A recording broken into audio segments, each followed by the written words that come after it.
problem. Good morning, everybody. Welcome to the Iron Rod and Potter's Vessels. Glorious Monday. And this morning on the podcast, we're going to be, like we always do, we're going to start out looking at the sermon from Sunday, do a little review, and that would be on Revelation chapter 4. In Revelation chapter 4, John is called up to heaven. In fact, it says in verse 2 of chapter 4 that he was in the Spirit. So whether John went quite literally up to heaven or this is simply a vision, he gets to look behind the curtain, so to speak. He gets to see a glimpse of what heaven looks like and who all is there. In fact, in chapter 4, verse 1, it says this: "After these things I looked, and behold, a door standing open in heaven. And the first voice which I had heard, like the sound of a trumpet speaking with me, said, 'Come up here, and I will show you what must take place after these things.'" Now, something just to point out as we're looking at Revelation chapter 4 is the phrase, "After these things I looked, and behold." This phrase is quite common in the Old Testament, such as in Ezekiel chapter 1, verse 4, Ezekiel utters these words. Daniel utters these words in Daniel chapter 7, verse 6. And what this is indicating is that John is about to experience a new vision. His first vision occurred in chapter 1 of Revelation, starting in about verse 10, and it went all the way through chapter 3.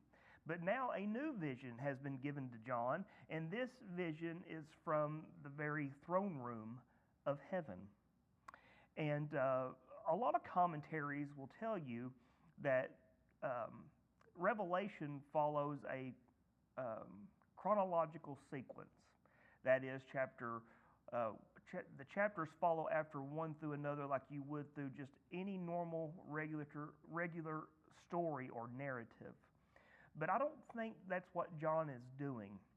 This is not following some historical sequence, but rather it just simply indicates that he is going to be experiencing a new vision, not like the previous vision. And so what does John see in this new vision? Well, he sees the one who is sitting on the throne. He sees the very Lord of heaven himself. And the description he gives of this throne room in heaven is found in the first chapter of Ezekiel. He says in verse 3 that he who was sitting was like a jasper stone and a sardius in appearance, and there was a rainbow around the throne like an emerald in appearance. And he gives other descriptions about this throne room in verse 6.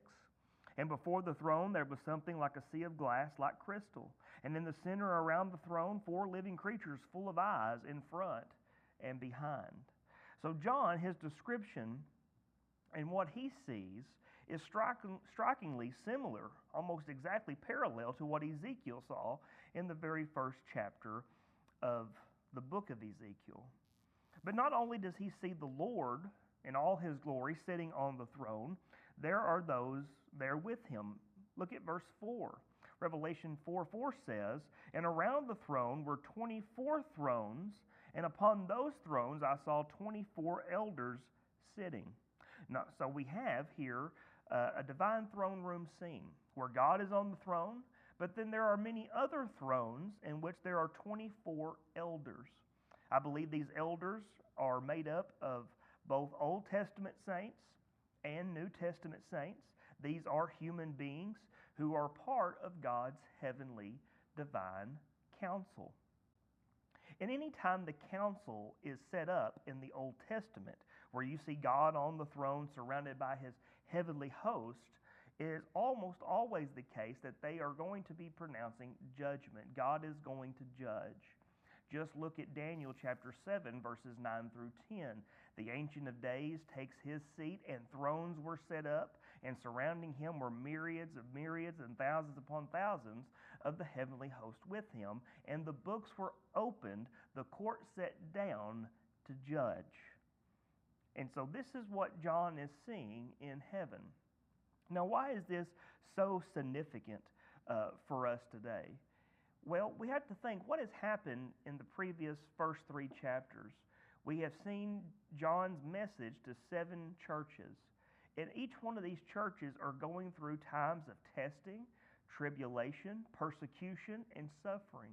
And so it's good to know that the Lord reigns, and He is not complacent, that He is going to be active on behalf of His people, that He knows what His people are going through, and that the evil that is being perpetrated against them does not go unnoticed and will not go unpunished.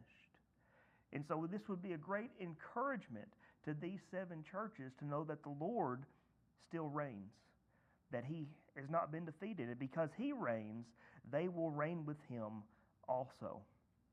So a wonderful message in Revelation chapter 4. Now, as we transition this morning, we're going to be talking about a subject that's kind of started becoming popular again. It's always been popular among those who find it interesting. But here recently, it's coming back around, so to speak. It's become very popular, and people are starting to ask a bunch of questions. And the topic is the topic of aliens, more particularly UFOs, or as they're called today predominantly, UAPs. So a UAP is an unidentified aerial phenomenon, or a UFO is an unidentified flying object. And so, are aliens real? If so, where do they come from? Should we be worried about these aliens? And so I want to kind of talk about this from a Christian perspective, from a biblical worldview, you might say, and just to let you know where I am at and how I understand this topic of aliens and these unidentified aerial phenomenon. So it all starts, we're going to do just a little brief history here. It all started in Roswell, New Mexico in 1947. There was a rancher who was called Mac Brazil who discovered strange debris from something that had crashed on the Foster Ranch. And this occurred about 75 miles from Roswell. When the Roswell Army Airfield was contacted about this crash landing of some sort, they initially said that on July 8th of 1947 that what they had recovered was a flying saucer. And then later on, that very same day, they corrected their statement and said that it was nothing more than a hot air balloon, a weather balloon that fell from the sky. And of course, here it comes. Do aliens exist? Are they among us? Did they crash near Roswell, New Mexico? And the term flying saucer, that's often attributed to a guy named Kenneth Arnold, because he was a pilot, a commercial pilot, who saw an unidentified object in the sky, and he said that the way that it moved like something, like if you threw a smooth stone across the water and it glided across the water, that's how this thing moved, like a saucer going across the water. And the term flying saucer was then picked up by the media and has been used ever since. But back to Roswell just for a moment. After this event in Roswell in 1947, eyewitnesses started coming forward several years later, claiming that not only had they seen this unidentified object, but they also had seen where there were people in it that had died, and they did not look quite human. And there were other people who could also testify to this as well. And whether that's true or not, we simply don't know, since these witnesses came forward many years later. Is this simply myth?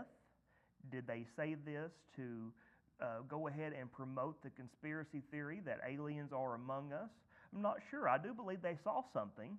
I believe they saw something indeed. But whether or not it was aliens or not, we cannot be sure. But one thing that's very interesting to me about this topic is that when these unidentified objects are seen, We never see these objects. They're always in the sky, but when they disappear among the witnesses that have seen them, they never go up. When we think of aliens, we think of outer space. We think of coming from a different planet other than ours, coming to our world. And yet, from eyewitnesses' account, these this aircraft never goes up back into space. It always speeds away directly in front of them, or more interestingly, it disappears into water. And oftentimes, these unidentified objects are found near water. And you might say, well, Logan, why is that interesting? Well, before I talk about why it's interesting, I wanted to read just some of the eyewitness accounts of these accounts come from fighter pilots in the U.S. Air Force, also coming from those on naval ships. And so in 2004, on the USS Nimitz, they were conducting just routine, how would you want to put that? People were flying in and off these ships just as a routine thing. And as the radar on these ships picked up an aerial target of some kind, not too far away from them. And so they sent a couple of fighter pilot jets out to check it out. And one of the man's name who was flying one of these planes was named David, I think he pronounced his name Fravor. And David Fravor and other airmen reported seeing a tic-tac shaped object moving above a patch of disturbed whitewater. So this object was super close to the water, enough that the exhaust off this thing was causing the water to be disturbed, and it's causing the white foam on top of the water. And as he went down to get a better look at the object began coming up to him and then eventually vanished out of his sight. And so that happened in 2004. And I want to say that around 2023, he actually testified before Congress about his experience and what he saw in 2004, and not only what he saw, but what others saw as well. Then in 2013, in Puerto Rico, there was an aircraft sensor video that showed, let me just read it here verbatim what it says. It says, a U.S. Customs and Border Protection aircraft recorded infrared footage near Puerto Rico. The case was often described as showing an object that seemed to enter or disappear into the Atlantic. Of course, further documentation, it came out that what they saw was not true, that it really did not go into the water, it just appeared to go into the water. So we have two testimonies so far of these aircrafts being spotted either near water or going into the water. And then finally, in 2019, the USS Omaha, it says there was a personal, somebody who belonged to the Navy, took a video of an object that was spherical in shape, and this object descended into the water. In fact, a Pentagon spokesperson, Sue Gao, confirmed the video was taken by Navy personnel and included a UAP task force examinations, according to contemporary reporting. So what this Navy personnel video shows, it seems to be confirmed by the Pentagon. And the reason these things are interesting is because in the Bible, the Bible has a lot to say about great bodies of water. Because in these great bodies of water, like the ocean, for example, there are great depths to it. In Genesis chapter 1, it's described as the deep. And also in the Bible, the deep is associated with evil. What kind of things live in the deep? Well, Leviathan The great water dragon appears in the Old Testament, such as in the book of Job. It also appears in some of the Psalms, also appears in the book of Isaiah. And this Leviathan is known as a creature of chaos, that he is the one who stirs up the waters. He is the one who causes ships to capsize. He is the one who causes people to lose their lives in open water. And that's many reasons why the ancient people feared traveling by water, because of what lurked in the ocean depths. And later on in biblical theology, the biblical writers portray the sea, this vast body of water, as being where evil comes from. In fact, it has the title, the abyss, because this is where evil originates from. It comes forth out of the sea. For example, in Revelation chapter 9, where do the demonic hordes of locusts and all these demonic things come from? Well, it comes from out of the abyss, Revelation 9 tells us. Revelation chapter 13, where does the beast first arise from? Well, he arises out of the sea. In Revelation 21, when we have the new heavens and the new earth pictured for us by John, he sees a city that's in the shape of a temple, and it's garden-like. But the one thing he doesn't see in God's kingdom that is on the earth, in this new heavenly Jerusalem, what he doesn't see in the earth is the sea. In fact, I want to read this for you, Revelation 21. Revelation 21, beginning in verse 1. It says, "Then I saw a new heaven and new earth, for the first heaven and the first earth passed away, and there is no longer any sea. And I saw the holy city, New Jerusalem, coming down out of heaven from God, made ready as a bride adorned for her husband. And I heard a loud voice from the throne saying, Behold, the tabernacle of God is among men, and he will dwell among them, and they shall be his people, and God himself will be among them. And he will wipe away every tear from their eyes, and there will no longer be any death. There will no longer be any mourning, crying, or pain. The first things have passed away." So the reason John doesn't see any sea is because there is no longer any evil. No more suffering, no more pain, because these things, or any death, these things have passed away. And so the reason there is no more sea, because there is no more evil. All the evil has been dealt with by God. And I want to take us to a place. I want to go to Luke chapter 8, where the abyss is also mentioned as not being a very good place to go to, and where the demonic are from, all the powers of evil are from. And that's found in Luke chapter 8. And we'll start here in verse 26. It says, "Then they sailed to the region of the Gerasenes, which is opposite Galilee. And when he came out into the land, a man from the city met him, one who was possessed with demons and had not put on any garment for a long time, and was not living in a house but in the tombs. Now seeing Jesus, he cried out and fell before him and said in a loud voice, What do I have to do with you, Jesus, Son of the Most High God? I beg you, do not torment me. For he had commanded the unclean spirit to come out of the man, for it had seized him many times, and he was bound with chains and shackles, being kept under guard.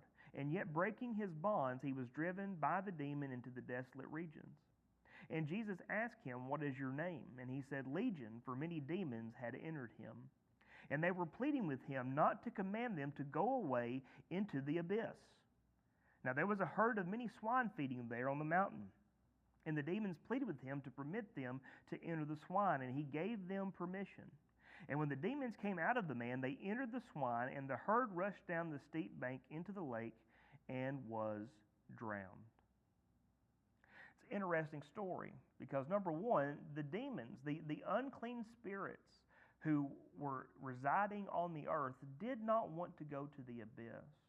Because not only is the abyss where evil comes from, the abyss also functions in the Bible as a place where the powers of evil are kept until the day of judgment.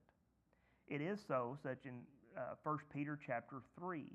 It says that when Jesus died, that he descended and went and proclaimed his victory over those who were being kept in the abyss, the prison, as Peter describes it. And so they did not want to be confined to this place where they know they will be awaiting the judgment of God. And so they said, there's some swine. Jesus cast us into the swine. And he did so, but the swine, being mad, ran and they jumped where? They jumped into the Sea of Galilee, because that is where evil is returned to, because that's where evil comes from. So if you ask me, as a Christian, what do I believe that aliens exist? I say no. I believe that aliens are simply a deception that is used by the powers of darkness and the powers of evil to deceive human beings. And why do I say that? Well, number one, that seems to be where they reside. Not in outer space, but according to eyewitness testimony, they seem to reside in the water where evil comes from. But number two, this has always been the tactic used by the enemies of God. This was the tactic that Satan employed in the garden, the serpent. The serpent convinces, deceives humanity into thinking they could become something greater than what they were. And as a result of Adam and Eve's disobedience in the garden, they were kicked out, and death spread to all men because we no longer have access to the tree of life. In Genesis chapter 10 and 11, we have the Tower of Babel incident. And the Tower of Babel is much more than someone building a great tower unto the heavens. In fact, through archaeological discovery, we know exactly what they were building. And they were building what we call a ziggurat. And a ziggurat was in the shape of a pyramid, and at the top of this pyramid-like structure was a room. And this room was where, when the gods would come down, they would stay in this room, and the people would make sure they had food to eat, would make sure that all their needs were provided, and the gods would then descend the staircase of this ziggurat. They would come down to be worshipped by the people and enter into the temple that the people had built for them. The ziggurat was where heaven met earth, so to speak. And so, what were the people doing at Babel? They were building temples and things unto gods whom they had not known. Now, these gods are lowercase G-O-D-S, and if we read Deuteronomy 32, we know exactly what they were. They were originally part of God's heavenly host. Where did the God of the nations come from that the nations worship? So the Moabites, the Canaanites, where do they come from? Where do they originate from? They're much more than mere statues and symbols. Well, you have God's heavenly host who started loving the praises of men more than their fidelity to God. And so they rebelled against God, and they became the gods of the nations because they started letting humans worship them instead of directing humans to worship the Lord. And so deception has always been used by the powers of evil to deceive humanity into not only thinking they become greater than what they are, but also into worshiping them. And if you talk to people, I have heard people testimonies who do not believe in the God of the Bible. They think he's a myth and fantasy, but they spend all day fantasizing over aliens and how these aliens are going to be revealed one day and how they will give us such wonderful knowledge that they possess and how we can learn so much from them and they will give us the ability to become greater than what we are. Sounds like worship to me. Rather, I call these aliens what they are: powers of darkness.